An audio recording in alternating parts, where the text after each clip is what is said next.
Добрый день, мои дорогие друзья! Вы на канале Астрология доступна каждому. Меня зовут Оксана Семенович. Я автор и ведущая этого канала, я ведический астролог. И тема нашего с вами сегодняшнего видео — это прогноз на сентябрь 2025 года для восходящих близнецов, а также для солнечных, для лунных близнецов.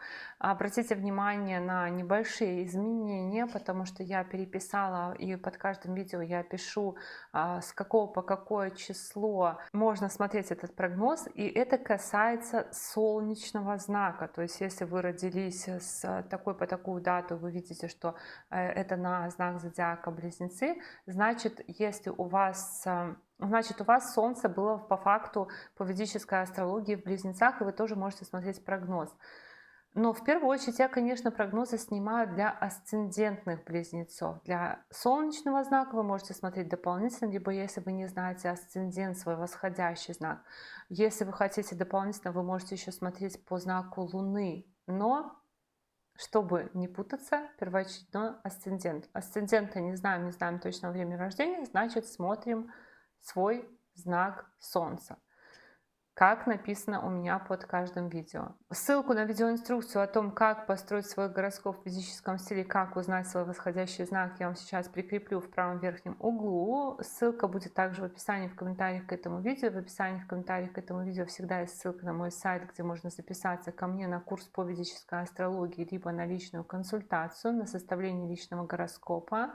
И сейчас я вам еще озвучу одну огромнейшую просто от меня просьбу. Дело в том, что я, возможно, попала в какой-то теневой бан Ютуба, не знаю за что, не знаю как. Может быть, я, конечно, не права, может быть, конечно, поменялись алгоритмы Ютуба, но за 2,5 года моего ведения YouTube канала такое ощущение, что YouTube просто меня блокирует, не продвигает, мне пишут подписчики, что не приходят уведомления, что они не получают информацию о выходе новых видео. Не знаю, все или не все, естественно, конечно, не все. Но дело в том, что если вы смотрите контент, если вы на него никак не реагируете, не ставите лайк, не ставите дизлайк, не пишете какой-то комментарий, если вы его включили, выключили, и даже если вам этот контент нравится, и вы к нему потом возвращаетесь, YouTube все равно вашу реакцию считывает. Он считывает, он считает, что вам это неинтересно, он перестает это видео продвигать, перестает вам предлагать. Поэтому я вас очень прошу, поставьте, пожалуйста, лайк. Не забывайте, пожалуйста, ставить лайки. И я вас еще очень прошу, если у вас есть настроение, вы можете мне хоть анекдот написать, хоть песню какую-то, хоть какую-нибудь японскую мудрость, что угодно. Ваша реакция — это намного лучше, чем когда вы никак не реагируете, и тогда YouTube просто перестает это видео продвигать. И давайте теперь работать. Теперь вот давайте работать, давайте говорить о тенденциях сентября 2025 года для восходящих близнецов и солнечных, и лунных. Сентябрь у нас будет на самом деле очень насыщен событиями, и сентябрь будет знаковым месяцем, важным месяцем, потому что в сентябре завяжутся какие-то такие семена, которые дадут плоды в будущем. И у кого-то из знаков, даже у многих людей произойдут важные жизненные события, которые будут запоминающимися. Но первое событие я начну с 30 августа, потому что 30 августа до 15 сентября Меркурий меняет знак, управитель всего вашего гороскопа зайдет в ваш третий дом гороскопа. И у вас по факту с 30 августа до 15 сентября такой информационный шквал. Новые какие-то, может быть, знания, новое общение, новые документы, новые там поездки какие-то, друзья новые, может быть, в соцсетях зарегистрироваться. Меркурий будет идти по третьему дому, дому коммуникаций, дому документов, дому братьев и сестер, соседей, друзей. И вообще это еще и дом собственных усилий, то есть вы сами, управитель всего вашего гороскопа, находится в третьем доме гороскопа. Это говорит о том, что вы будете, во-первых, прикладывать много усилий, возможно, что-то новое осваивать. Во-вторых, вы будете много общаться, много изучать информации про какие-то документы, может быть, знакомиться тоже активно. Вот такая вот будет активность. Также Меркурий создает тенденцию у кого-то из близнецов на переезд, либо как минимум на дальнюю поездку, на оформление еще документов на недвижимость, транспорт. и, возможно, на какую-то разлуку с мамой. Также есть тенденция, что документы вот эти вот на недвижимость, на транспорт могут оформляться, и вы по этим документам вы можете обращаться в какие-то государственные органы с запросами какими-то, может быть, письма писать и так далее. Следующее событие: 7 сентября состоится лунное затмение, которое откроет осенний коридор затмений. Лунное затмение будет в вашем 9 доме гороскопа. Конечно же, как всегда, я запишу про лунное затмение отдельное видео, потому что лунное затмение — это значимое событие, которое создает такой поток энергии. На ближайшие полгода завязываются какие-то события. И, конечно, они могут происходить и в момент затмения, и после затмения до полугода, как бы, ну, грубо говоря, нас нагоняет какой-то вот отклик от того, что будет происходить в период затмения. И да, будет отдельное видео, где я расскажу про градусы, про точки, как посмотреть, какие задевают и какие события. Но в целом события в 9 доме гороскопа, по 9 дому гороскопа, по лунному затмению — это, конечно же, поступление на учебу у кого-то. У кого-то эмиграция. 9 дом — это дом эмиграции. Очень часто люди уезжают в другую страну, когда Раху и Кету на оси 3-9 дома гороскопа. Потом это может быть смена руководства на работе, это может быть вообще получение власти кем-то из близнецов, то есть руководящая должность. Также это могут быть духовные инициации, крещение, венчание, какие-то такие вот вещи, смена мировоззрения, изменение религии у кого-то и так далее. Такой, в общем-то, мировоззренческий больше посыл может быть у этого затмения. И потом вот обязательно посмотрите еще видео, может быть, что-то более детально прояснится. Перемены, кстати, у Отца еще тоже могут быть по лунному затмению. 13 сентября по 27 октября Марс будет идти по вашему 5 дому гороскопа, дому детей, дому влюбленности, дому романтики, дому обучения и дому, который отвечает за продукты разные нашего творчества. Вообще транзит Марса по 5 дому гороскопа — это период очень сильных эмоций, таких каких-то...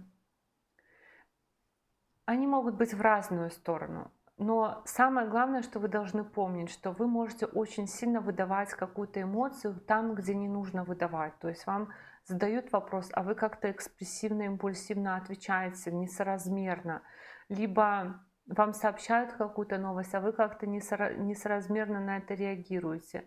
Либо вы попадаете в какие-то обстоятельства, которые можно было бы воспринять спокойнее, но вы как-то очень сильно на это реагируете. То есть у вас может быть какое-то нетерпение, может быть, вы чего-то будете ожидать, может быть, вы вот будете в каком-то вот таком подвешенном состоянии, когда вы вот просто вот как натянутая струна, вы очень хотите что-то узнать. Также транзит Марса по 5 дому гороскопа — это период, когда вы можете быть нетерпимее к своим детям, либо яростно как-то их защищать, детей, учебу. Но это может быть и защита диплома какого-нибудь, например. И еще транзит Марса по 5 дому гороскопа — это период, когда вы будете очень ревнивы, если вы в отношениях. Можете предъявлять претензии своим партнерам. Ревность такая, может быть, желание сильнее обладать, желание к себе привязать и так далее. Но это временная, конечно, история, но в целом она может у вас проявиться. Еще одна история — это то, что могут быть какие-то экзамены, также то, что вы можете детей возить, допустим, поводить в поликлинике на прохождение какого-то медосмотра, либо сами проходить какие-то медосмотры для того, чтобы, допустим, на учебу какую-то поступить, либо оформлять что-то.